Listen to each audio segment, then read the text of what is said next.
12 जून 2025 दोपहर के करीब 1:30 बजे अहमदाबाद के सरदार वल्लभ भाई पटेल इंटरनेशनल एयरपोर्ट पर एयर इंडिया की फ्लाइट 171 उड़ान भरने को तैयार थी।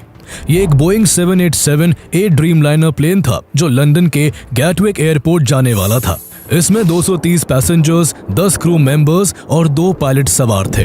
प्लेन के पायलट कैप्टन सुमित सभरवाल थे, जिन्हें 15,600 घंटों का अच्छा खासा फ्लाइट एक्सपीरियंस था। वहीं उनके साथ फर्स्ट ऑफिसर क्लाइव कुंदर थे, जिनके पास 3,400 घंटे की उड़ान का अनुभव था। पैसेंजर्स में 169 इंडियंस, 53 ब्रिटिश नेशनल्स, 7 पोर्चुगीज और 1 कैनेडियन नागरिक शामिल थे। एयरपोर्ट पर माहौल बिल्कुल आम था। चेक-इन्स, अनाउंसमेंट्स, सिक्योरिटी क्लियरेंस और बोर्डिंग, सब कुछ हर बार के रूटीन की तरह ही था। प्लेन में मौजूद कुछ लोग इस सफर के लिए काफी एक्साइटेड थे।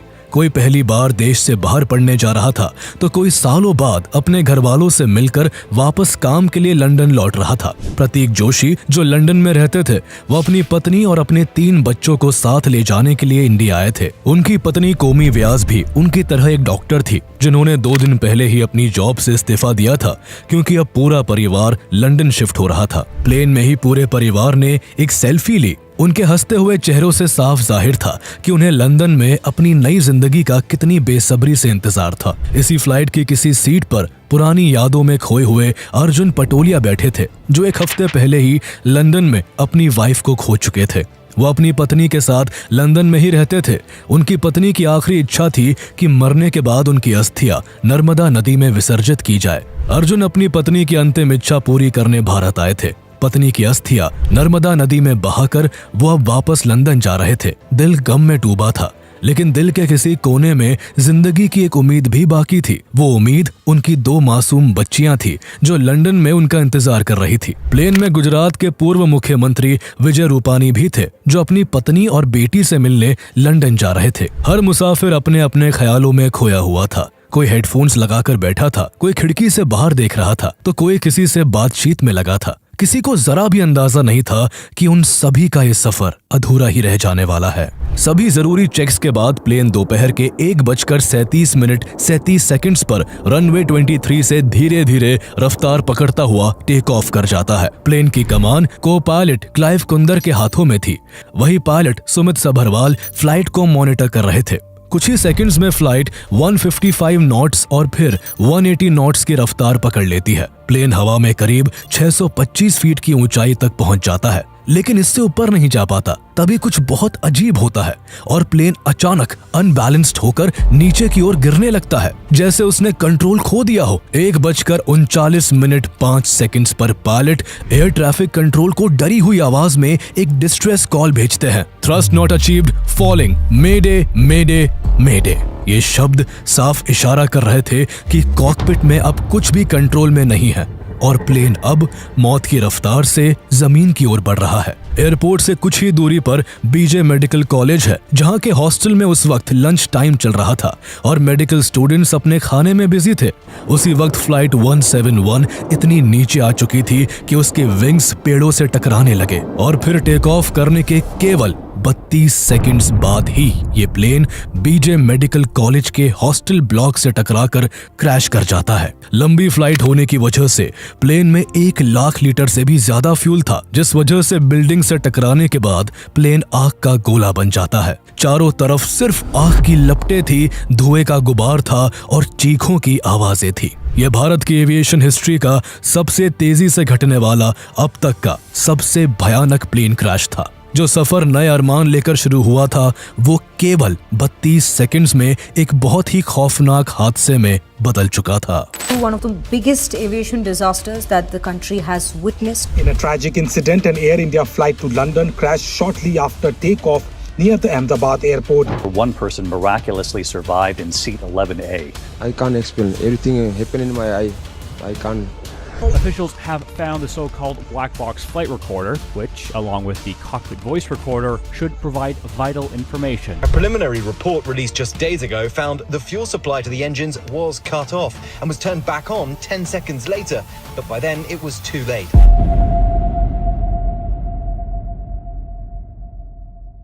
ये क्रैश इतना खौफनाक था कि प्लेन जमीन से टकराते ही पूरी तरह टुकड़े टुकड़े हो गया। उसमें मौजूद फ्यूल से ज्वालामुखी जैसी आग भड़क उठी थी, जिसने 5 बिल्डिंग्स को पूरी तरह तबाह कर दिया। प्लेन का रैकेज करीब 37,000 स्क्वायर मीटर्स तक फैल चुका था। चारों ओर मेटल के टुकड़े, लगेज, जलते हुए पार्ट्स और खामोशी के बीच चीखें थी। इस दर्दनाक क्रैश ने विमान में मौजूद 242 लोगों में से 241 की जिंदगी को हमेशा हमेशा के लिए खत्म कर दिया।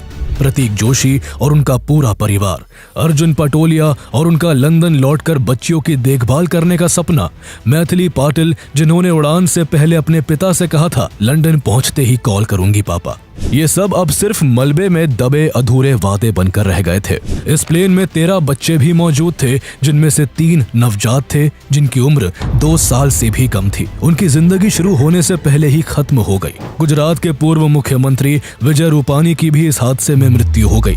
उनको लेकर एक अजीब इत्तेफाक सामने आया। उनकी सभी गाड़ियों के नंबर, यहाँ तक कि उनके पुराने स्कूटर पर भी 1206 लिखा होता था। 1206 को वो लकी मानते थे, लेकिन जिस दिन ये हादसा हुआ उस दिन भी तारीख 1206 थी, जो उनकी जिंदगी की आखिरी तारीख बन गई। इस प्लेन में सवार 242 लोगों में से केवल एक ही इंसान जिंदा बच सका। जिंदा बचने वाले का नाम विश्वास कुमार रमेश है, जो भारतीय मूल के एक ब्रिटिश नागरिक है। विश्वास प्लेन में इमरजेंसी एग्जिट के पास सीट नंबर 11A पर बैठे थे। हादसे के वक्त जिस सेक्शन में वो बैठे थे वो हिस्सा प्लेन से अलग होकर बीजे मेडिकल कॉलेज के ग्राउंड फ्लोर पर जा गिरा। इस दौरान इमरजेंसी एग्जिट का हिस्सा टूटकर खुल गया था, जहां से विश्वास बाहर निकल आए। वो खुद चलकर मलबे से बाहर आए और एक वीडियो में उन्हें घायल अवस्था में एम्बुलेंस की तरफ ले जाया जाता हुआ देखा गया।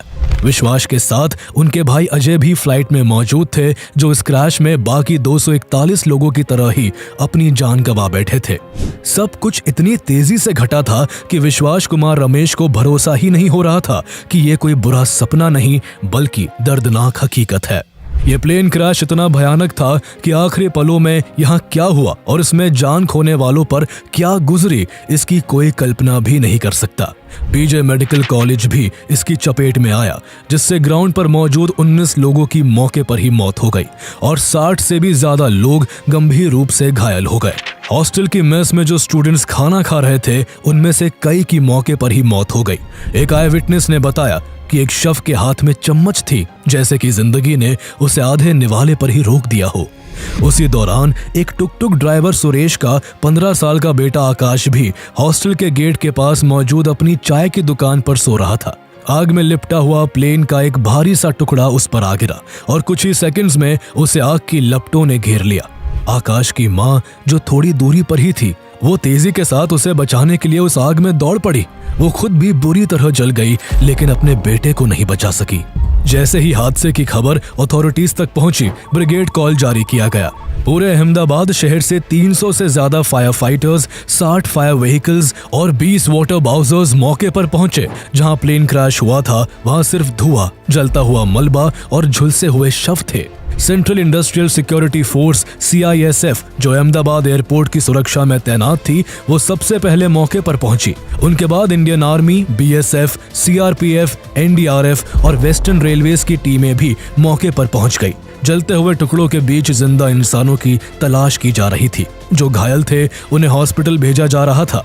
जो अंदर कॉलेज में फंसे हुए थे उन्हें रेस्क्यू कर सुरक्षित जगह पहुंचाया जा रहा था। ये रेस्क्यू ऑपरेशन इतना मुश्किल था कि धुएं की मोटी परत, जहरीली गैस और जलते हुए फ्यूल ने हर एक सेकंड को खतरनाक बना दिया था। अहमदाबाद म्यूनिसिपल कॉर्पोरेशन ने तुरंत आसपास के सभी रोड्स बंद करवा दिए, हॉस्पिटल्स को हाई अलर्ट पर डाल दिया और बर्न वार्ड्स को एक्टिवेट कर दिया गया। कई घंटों की मशक्कत के बाद आग पर काबू पाया गया, लेकिन तब तक बहुत कुछ जलकर खाक हो चुका था। इस हादसे की जो तस्वीरें सामने आई, उन्होंने पूरे देश को हिला कर रख दिया। इस क्रैश ने न केवल 260 लोगों की जिंदगी छीनी, बल्कि सैकड़ों परिवारों को बर्बाद कर दिया। रेस्क्यू टीम जल चुके शवों का DNA टेस्ट कर उनकी पहचान में जुटी थी। हर जगह मातम पसरा था और हर आंख नम थी। इस पूरी ट्रेजेडी के इकलौते सर्वाइवर विश्वास कुमार रमेश भी कुछ समय बाद गहरे सदमे में चले गए। वो दिन रात बस किसी चीज को एकटक देखते हुए चुपचाप बैठे रहते, जैसे उन्हें ये दर्द खाया जा रहा हो कि काश इमरजेंसी एग्जिट से कूदते वक्त वो अपने भाई को भी बचा लाते। इसी दौरान हॉस्पिटल के कॉरिडोर में इम्तियाज अली सैयद बेचैनी से टहल रहे थे, जिनके भाई जावेद अपनी पत्नी और अपने दोनों बच्चों के साथ इसी प्लेन क्रैश में अपनी जिंदगी खो बैठे थे। इम्तियाज इस सच को स्वीकार नहीं करना चाहते थे। बार बार ये बताने के बाद भी कि हादसे में केवल एक ही शख्स जिंदा बचा है, वो बोलते रहे कि आप नहीं समझेंगे, मेरा भाई मेरी जान था। वो सबको अपने भाई और बच्चों की वो तस्वीर दिखा रहे थे जो फ्लाइट में चढ़ने से पहले ली गई थी। इम्तियाज अपने भाई को खोने का दुख समेट नहीं पा रहे थे। सब कुछ सामने था, लेकिन प्लेन क्रैश में बॉडीज इतनी बुरी तरह जल चुकी थी कि डीएनए टेस्टिंग के बाद भी बड़ी मुश्किल से उनकी पहचान हो पा रही थी। वो इसी उम्मीद में थे कि क्या पता कोई चमत्कार हो जाए और कोई आकर कह दे कि उनका भाई जिंदा है। इस हादसे के बाद पूरा देश सदमे में था। हर तरफ एक ही सवाल गूंज रहा था कि सिर्फ कुछ सेकंड्स के अंदर ऐसा क्या हुआ कि एक मॉडर्न और टेक्निकली एडवांस ड्रीमलाइनर प्लेन इस तरह से क्रैश हो गया। सोशल मीडिया पर अलग अलग तरह की थ्योरीज चलने लगी। ये थ्योरीज उन 2 वीडियोस के आधार पर बनाई जा रही थी जो हादसे के तुरंत बाद तेजी से वायरल हो रही थी। एक वीडियो एयरपोर्ट के पास लगे एक सीसीटीवी कैमरे की थी, जिसमें दिख रहा था कि फ्लाइट धीरे धीरे ऊपर जा रही थी, लेकिन अचानक उसकी स्पीड कम होने लगी और प्लेन नीचे की ओर गिरने लगा। दूसरी वीडियो एक लड़के ने एक छत से बनाई थी, जिसमें टकराने से ठीक पहले के आखिरी पल कैद थे। इन वीडियोस के सामने आने के बाद नई नई अजम्पशंस बनने लगी। किसी ने कहा कि प्लेन के फ्लैप में दिक्कत थी, किसी ने लैंडिंग गियर को लेकर सवाल उठाया और कुछ लोगों ने राम एयर टर्बाइन के डिप्लॉय हो जाने को लेकर नई थ्योरीज बनानी शुरू कर दी। हर घंटे सोशल मीडिया पर एक नई थ्योरी तैर रही थी, लेकिन प्लेन के क्रैश होने की असल वजह क्या थी, इसका सही जवाब किसी को नहीं पता था। ये जवाब मिलने की उम्मीद तब जगी जब क्रैश के अगले ही दिन इन्वेस्टिगेटर्स को ब्लैक बॉक्स और कॉकपिट वॉइस रिकॉर्डर मिल गया। इसके बाद क्रैश साइट से और भी कई जरूरी सिस्टम्स मिले जो क्रैश की वजह समझने में मदद कर सकते थे। इंडिया की aircraft accident investigation bureau AAIB ने इस केस की इन्वेस्टिगेशन शुरू की। साथ ही इंटरनेशनल प्रोटोकॉल के तहत यूके की एयर एक्सीडेंट्स इन्वेस्टिगेशन ब्रांच और यूएस की national transportation safety board NTSB की टीम्स जांच में मदद करने के लिए भारत आ गई। इंडिया की DGCA और एयर इंडिया ने भी अपनी अपनी अलग से एक पैरेलल जांच शुरू की। इंटरनेशनल रूल्स के मुताबिक किसी भी मेजर एयर क्रैश के 30 दिनों के अंदर एक प्रीलिमिनरी रिपोर्ट जारी की जाती है। उसी के अनुसार इस प्लेन के क्रैश होने के ठीक 1 महीने बाद 12 जुलाई को AAIB ने एक 15 पेज की इनिशियल रिपोर्ट रिलीज की। इस रिपोर्ट से लोगों को सवालों के जवाब मिलने की उम्मीद थी, लेकिन इस रिपोर्ट में जो बताया गया उससे लोगों को जितने आंसर्स नहीं मिले, उससे ज्यादा सभी के मन में सवाल खड़े हो गए। रिपोर्ट में बताया गया कि फ्लाइट 171 का टेक ऑफ रूटीन के हिसाब से ही था।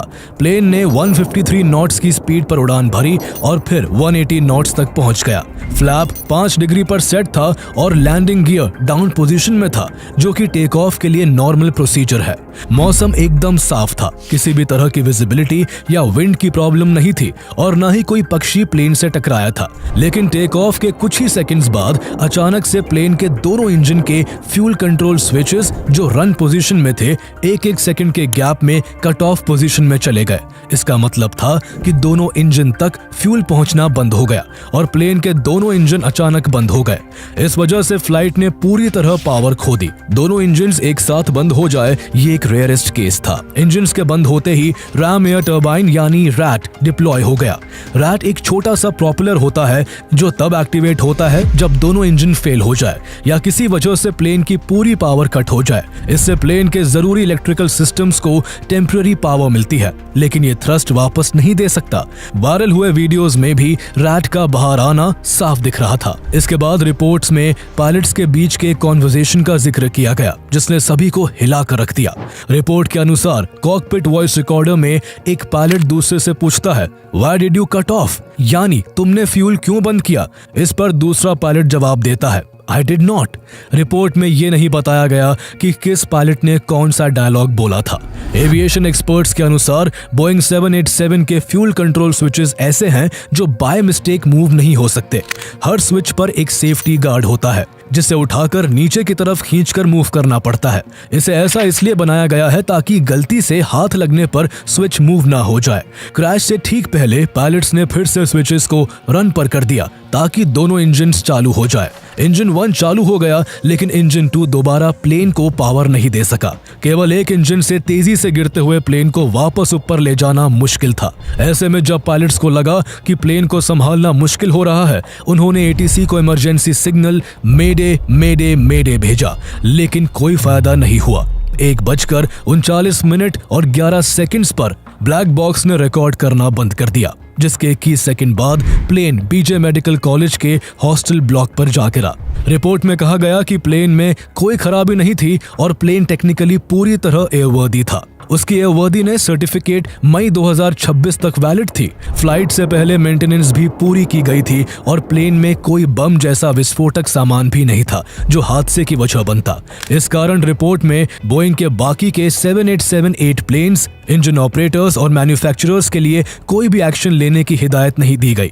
लेकिन रिपोर्ट में एक बेहद अहम बात का जिक्र किया गया जो विवाद की दूसरी बड़ी वजह बना। US federal aviation administration FAA ने दिसंबर 2018 में एक सुरक्षा चेतावनी जारी की थी, जिसमें बताया गया था कि बोइंग एयरक्राफ्ट्स में इस्तेमाल होने वाले फ्यूल कंट्रोल स्विचेस के लॉकिंग सिस्टम में एक संभावित खामी पाई गई है। यह भी बताया गया था कि कुछ मामलों में ये लॉकिंग फीचर अपने आप डिसएंगेज हो सकता है, जिससे स्विच गलती से भी फ्लिप हो सकता है। यह एडवाइजरी बोइंग 737 ऑपरेटरों के अनुभवों पर आधारित थी। जब इन्वेस्टिगेटर्स ने एयर इंडिया से पूछा कि क्या उन्होंने इस चेतावनी के बाद कोई जांच करवाई थी, तो एयरलाइन ने ये कहते हुए साफ इनकार कर दिया कि ये एडवाइजरी मैंडेटरी नहीं थी। इस रिपोर्ट ने सवालों को जितना सुलझाया नहीं था, उससे कहीं ज्यादा उलझा दिया था। इस रिपोर्ट के बाद स्विच ऑफ होने के पीछे की 3 पॉसिबिलिटीज पर बात होने लगी। पहला, क्या कॉकपिट में किसी पायलट ने जानबूझकर या गलती से स्विच ऑफ कर दिए थे? दूसरा, क्या स्विचेस में कोई टेक्निकल फॉल्ट था जिसकी वजह से वो अपने आप कट ऑफ हो गए?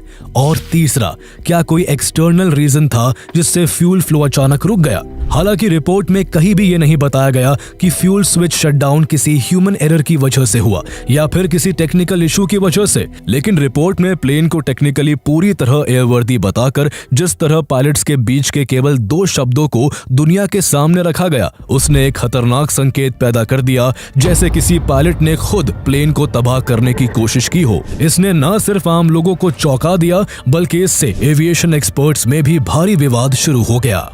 इस प्रिलिमिनरी रिपोर्ट के बाहर आने के बाद नेशनल और इंटरनेशनल मीडिया में नई थ्योरीज बननी शुरू हो गई। कुछ फॉरेन आउटलेट्स ने इसे कॉकपिट कंफ्यूजन बताया, तो कुछ ने इसे पूरी तरह ह्यूमन एरर करार दे दिया। हद तो तब हो गई जब वॉल स्ट्रीट जर्नल ने एक रिपोर्ट पब्लिश की जिसमें यह साफ लिखा था कि पायलट सुमित सबरवाल ने ही फ्यूल स्विचेस को कट ऑफ पोजीशन में किया था। रिपोर्ट में लिखा गया कि फर्स्ट ऑफिसर क्लाइव कुंदर जो प्लेन उड़ा रहे थे, उन्होंने कप्तान सुमित से पूछा था कि उन्होंने फ्यूल स्विच ऑफ क्यों किया है, जिस पर उनका जवाब था कि उन्होंने नहीं किया। साफ था कि इस तरह की केवल 2 लाइंस के सामने आने से स्पेकुलेशन का तूफान खड़ा हो गया। इसी वजह से इस रिपोर्ट के विरोध में भारत के पायलट यूनियन सामने आ गए। Airline pilots association of India यानी ALPA इंडिया, जो 800 से ज्यादा पायलट्स को रिप्रेजेंट करती है और ALPA इंटरनेशनल का हिस्सा है, उसने इस प्रिलिमिनरी रिपोर्ट की काफी आलोचना की।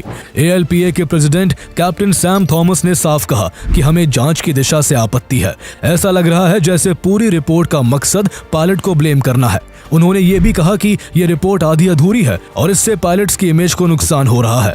एसोसिएशन ने इस बात पर भी नाराजगी जताई कि ये रिपोर्ट बिना किसी ऑफिशियल सिग्नेचर के लीक कर दी गई और इस पूरी जांच टीम में एक भी क्वालिफाइड पायलट को शामिल नहीं किया गया।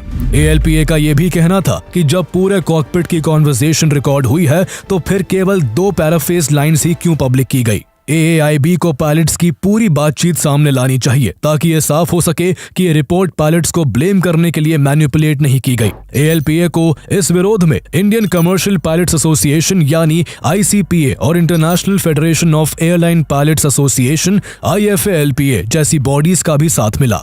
ICPA ने साफ शब्दों में कहा कि अगर किसी पायलट पर इतनी बड़ी साजिश का आरोप लगाना है तो कम से कम उसके लिए कॉन्क्रीट एविडेंस होना चाहिए। प्रिलिमिनरी इंफॉर्मेशन पर इस तरह का आरोप लगाना न सिर्फ गैर जिम्मेदाराना है, बल्कि डीपली इनसेंसिटिव भी है। यूके के एविएशन कंसल्टेंट और former air crash investigator Tim Atkinson ने भी कहा कि ये रिपोर्ट जितने जवाब नहीं देती उससे कहीं ज्यादा सवाल खड़े करती है। वहीं बकिंघमशायर न्यू यूनिवर्सिटी में एविएशन ऑपरेशंस के प्रोफेसर और पूर्व पायलट मार्को चैन ने कहा कि सिर्फ एक लाइन से कोई भी ह्यूमन एरर साबित नहीं होता है। रिपोर्ट में मौजूद एक और बात ने विवाद को और हवा देने का काम किया। FAA ने 2018 में एविएशन कम्युनिटी को अलर्ट किया था कि बोइंग 737 एयरक्राफ्ट्स में फ्यूल कट ऑफ स्विचेस की लॉकिंग मैकेनिज्म डिसएंगेज्ड पाई गई थी, जिससे स्विच एक्सीडेंटल टच से भी फ्लिप हो सकते थे।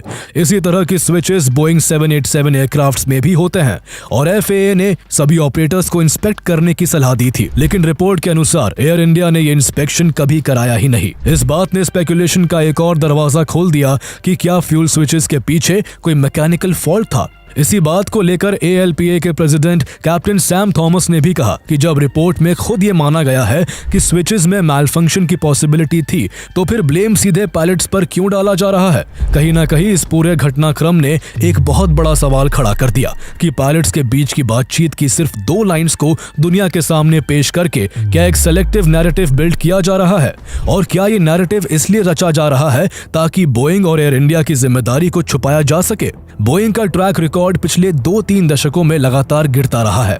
वो कंपनी जिसने एक जमाने में एविएशन इंडस्ट्री में क्रांति ला दी थी, वो आज मल्टीपल क्रैशेस और कंट्रोवर्सीज में उलझी हुई है। ऐसे में अगर इस हादसे में किसी मैकेनिकल या इलेक्ट्रॉनिक फॉल्ट की बात सामने आती है तो एयर इंडिया और बोइंग दोनों के लिए ये एक बहुत बड़ा झटका होगा।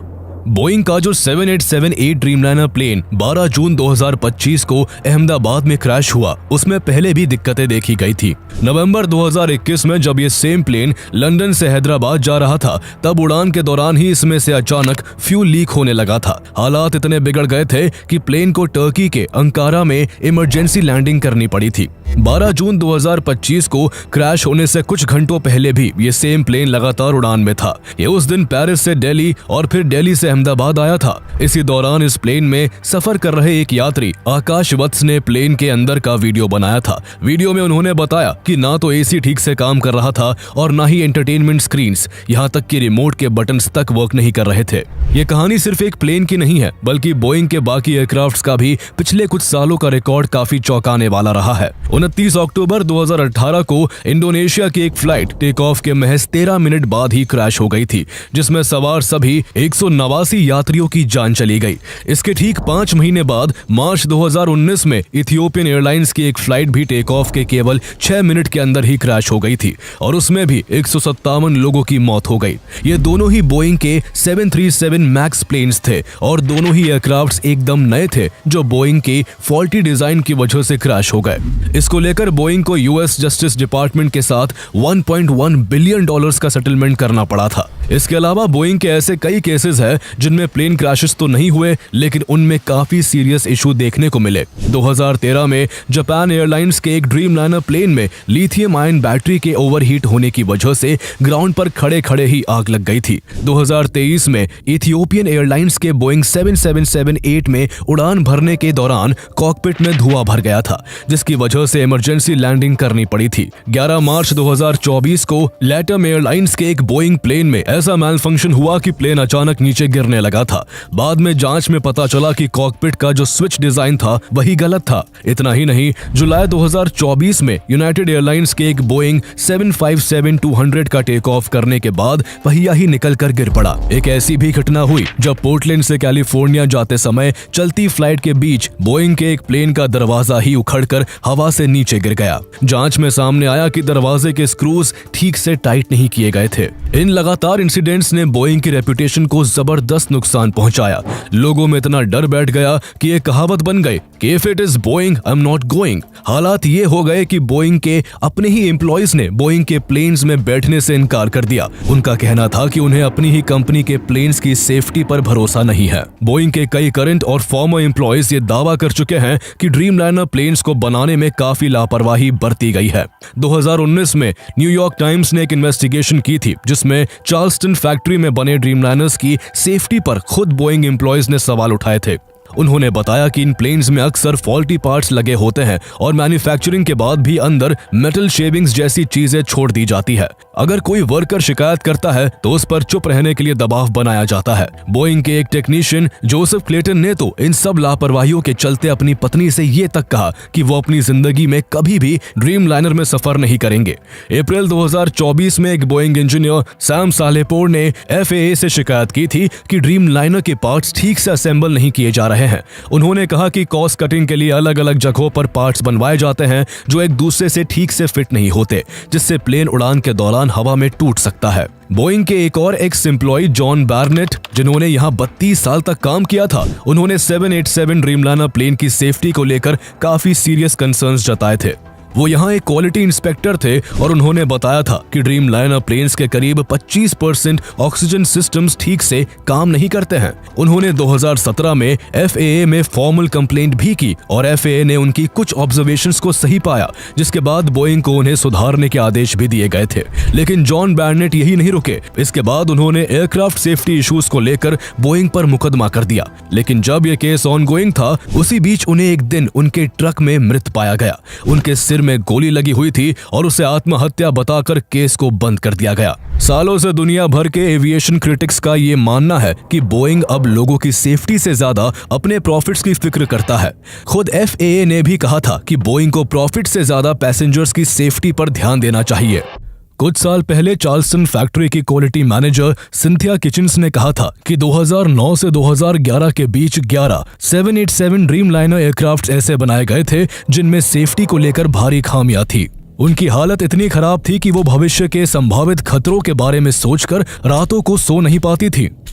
सिंथिया ने एक बार अपने बॉस से पूछा था कि क्या वो खुद कभी इन प्लेन्स में अपने बच्चों के साथ सफर करेंगे। उनके बॉस का जवाब था कि इनमें से कोई भी प्लेन अमेरिका में नहीं रहेगा और सब प्लेन्स बाहर भेजे जाएंगे। इसके बाद उन 11 787 ड्रीमलाइनर प्लेन्स में से 6 प्लेन्स एयर इंडिया को बेचे गए थे। जो प्लेन 12 जून 2025 को क्रैश हुआ, वो भी उन्हीं एयरक्राफ्ट्स में से एक था और इसे जनवरी 2014 में एयर इंडिया को डिलीवर किया गया था। जॉन बार्नेट, जो बोइंग में क्वालिटी इंस्पेक्टर थे और जिन्होंने बोइंग पर केस किया था, उन्होंने मरने से कुछ साल पहले एक बहुत ही डरावनी बात कही थी कि जब किसी प्लेन को बनाते वक्त सेफ्टी में कॉम्प्रोमाइज किया जाता है तो उस लापरवाही का असर दिखने में 10 से 12 साल भी लग सकते हैं। हैरानी की बात है कि जो ड्रीमलाइनर 12 जून को क्रैश हुआ वो 11 साल पुराना था। बोइंग की बीते कुछ सालों के खराब रिकॉर्ड्स को देखते हुए यह आशंका तेज हो गई है कि एयर इंडिया की फ्लाइट 171 के क्रैश के पीछे भी शायद कोई मैकेनिकल फॉल्ट हो सकता है।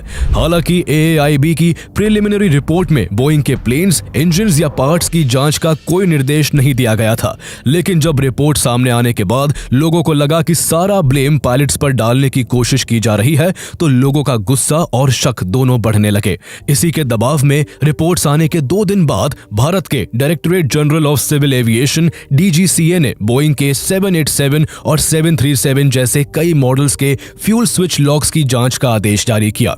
एयर इंडिया की ओर से बाद में बताया गया कि उसने अपनी सभी बोइंग 787-8 एयरक्राफ्ट्स में फ्यूल कंट्रोल स्विच की लॉकिंग मैकेनिज्म की जांच पूरी कर ली है और किसी भी तरह का टेक्निकल फॉल्ट नहीं पाया गया है। इस दर्दनाक हादसे के बाद एयर इंडिया ने यह फैसला लिया कि वो अब भविष्य में किसी भी फ्लाइट के लिए 171 नंबर का इस्तेमाल नहीं करेंगी। फिलहाल दुर्घटना की जांच AAIB के नेतृत्व में जारी है, जिसमें Boeing, general electric, air India, Bharat के रेगुलेटर्स और अमेरिका एंड ब्रिटेन के एविएशन एक्सपर्ट्स भी शामिल है। इसकी फाइनल रिपोर्ट आने में 1 साल का समय लग सकता है। जो 260 जिंदगियां इस हादसे में चली गई, उन्हें वापस तो नहीं लाया जा सकता, लेकिन अगर ये जांच ईमानदारी से पूरी होती है और असली वजह सामने आती है तो शायद वो लोग जो अब हमारे बीच नहीं है, उनके परिवार वालों को ये तसल्ली जरूर मिलेगी कि इस हादसे की असल वजह के साथ छेड़छाड़ नहीं की गई। कभी कभी कुछ सवालों के सही जवाब मिल जाना भी अपने आप में एक सच्ची श्रद्धांजलि होती है।